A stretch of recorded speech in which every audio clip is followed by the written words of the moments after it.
Армысыздар, бүгін біз MindMapping құралын қарастыратын боламыз. MindMapping құралын концептуалды карта немесе интеллектуалды карталар деп те атайды. Бұл дегеніміз арнайы пән оқытушыларына арналған өте керемет құрал. Осы жерде сіздер мысалы бір проектімен жұмыс жасаған кезде, оның ішінде сайт құрған кезде, приложение құрған кезде, бірінші оның проектісін құрып алу қажет. Оның мақсатын, мысалы сайт құрған кезде аудиториясын, стратегиясын, ерекшеліктерін студенттермен топтық жұмысты жасаған кезде, топпен бірге отырып, осы интеллектуалды картада бір уақытта барлық студенттер бірігіп, бір проектіні құра алады. Осы арқылы біз интеллектуалды картаны құрамыз, яғни бізге MindMapping сервисі өте көмектеседі. MindMapping сервисіне кіру үшін біз mindmaster.com деген сайтқа кіруіміз қажет. Бұл сайттың сілтемесін осы видеоның астында қалдырамын. Бұл онлайн сервис ақылы болып табылады, бірақ базовый тарифі, яғни тегін тарифі бар. Менде қазір базовый тариф, және бұл жерге мен өзімнің Google аккаунтымен немесе Facebook арқылы кіре аламын, тіркеліп. Ары қарай кіргеннен кейін сіздерде мінекей өзінің шаблоны ашылады. Бірінші беті ашылады. Бұл жерде сіздерге дайындаған шаблондар бар. Осы шаблондарды қолдансаңыздар болады, немесе жаңадан бастан құрсаңыз да болады. Мінекей бұл жерде көбінесе енді бизнеске арналған бизнес-план, брейншторминг деген сияқты өте керемет шаблондар бар.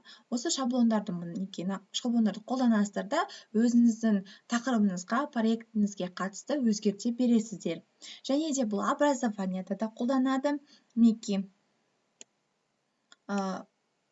план құрған кезде, кластың силабусын құрған кезде, сабақты жоспарын құрған кезде осы шаблондарды біз қолдансақ болады. Ал егер де жаңадан шаблон құратын болсақ, онда базовый тарифта біз 3 проект қана құра аламыз, яғни 3 интеллектуалды картаны құруымызға мүмкіндік бар.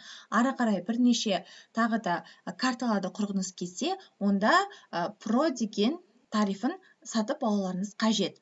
Ары қарай біз жаңадан шаблон құратын болсақ, онда новый шаблон дегенді басамыз.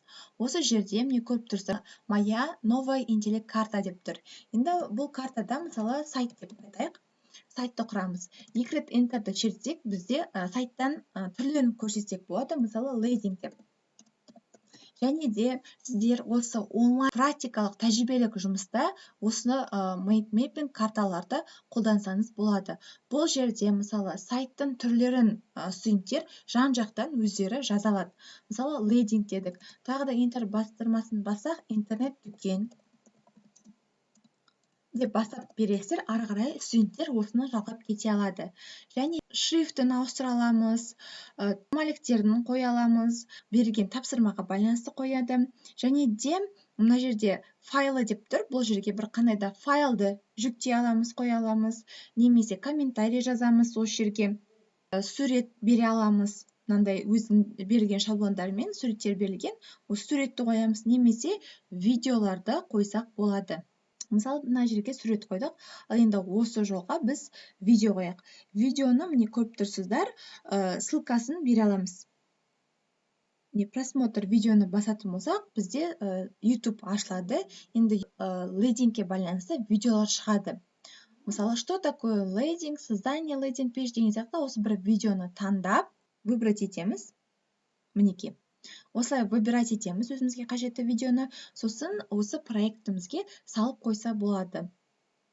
Түсінікті болу үшін, мысалы, сабақ жоспарын құрастырған кезде де сіз бірінші өзіңіздің сабағыңызда осыны қолданып, ашып, балаларға көрсетіп кетсеңіздер болады. Осының барлығын құрып болғаннан кейін, слайд ретінде көрсету деген бар. Осыны бассаңыздар, автоматически создание презентации дегенді басамыз. Сол кезде бізде презентация ретінде біздің жасаған проектімізді көрсете аласыздар.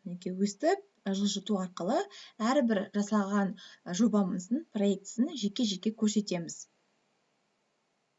және де енді осы құрған проектімізді басқа студенттермен бірге жасау үшін поделиться дегенді басамыз. Мына жерде email арқылы жіберсек болады, немесе ссылка для обмена дегенді бассақ, бізде осының ссылкасы шықты. Скопировать ссылку дейміз де басқа оқушыларға немесе студенттерге жібереміз. Сол кезде олар да осы ссылкасы арқылы кіріп, ешқандай да оларға тіркелу керек емес, ссылка арқылы кіріп сізбен бірге орындай береді. Менің YouTube каналыма жазылыңыздар. Бұл жерде сіздерге қазіргі таңда қажетті онлайн сервистерге арналған видео сабақтар жүктелген. Каналға жазылыңыз, сұрақтарыңыз болса, комментарий астына қалдырыңыздар.